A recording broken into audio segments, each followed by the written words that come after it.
नमस्कार। बहुत ही सुंदर सा प्यारा सा झूमर के गीत लेके आ गई बनी जा, देखी जा, सुनी जा, झूमी जा।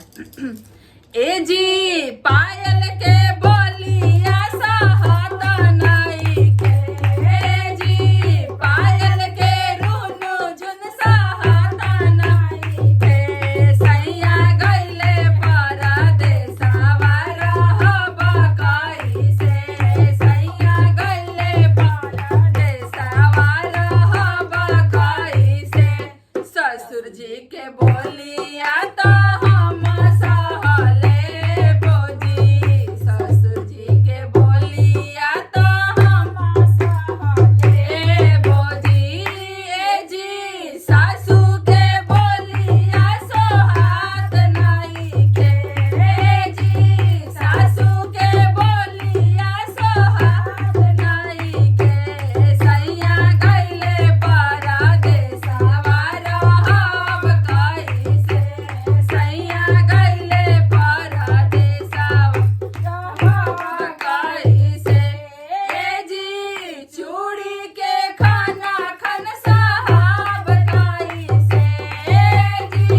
चूड़ी के खाना खन साहब कइसे, तपियवा गइले परदेसवा रहब कइसे, पियवा गइले परदेसवा रहब कइसे,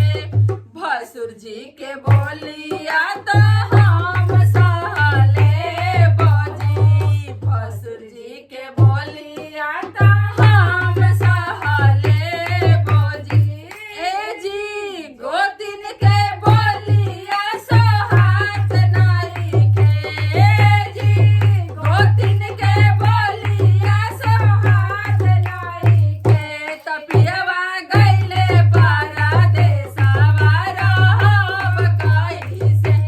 पियवा गइले परदेसवा रहब कइसे, ए जी कंगन के खाना खन साहब कइसे, ए जी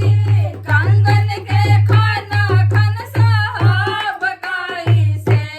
सैयवा गइले परदेसवा रहब कइसे, पियवा गइले परदेसवा रहब कइसे, नंदोई जी के बोलिया तो हम सहले बोजी, नंदोई जी के बोलिया तो हम सहले बोजी, ए जी नंदो के बोलिया सोहात नाई के,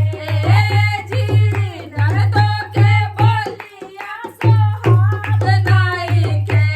पियवा गइले परदेसवा रहब कइसे, पियवा गइले परदेसवा रहब कइसे। धन्यवाद। गाना अच्छा लगे तो हमने के कमेंट करके बताई जा, और चैनल पर नया बनी जा, पहली बार देखा तो नहीं जा तो हमने के चैनल के सब्सक्राइब जरूर करी जा, और वीडियो को लाइक करी जा और शेयर भी करी जा। धन्यवाद।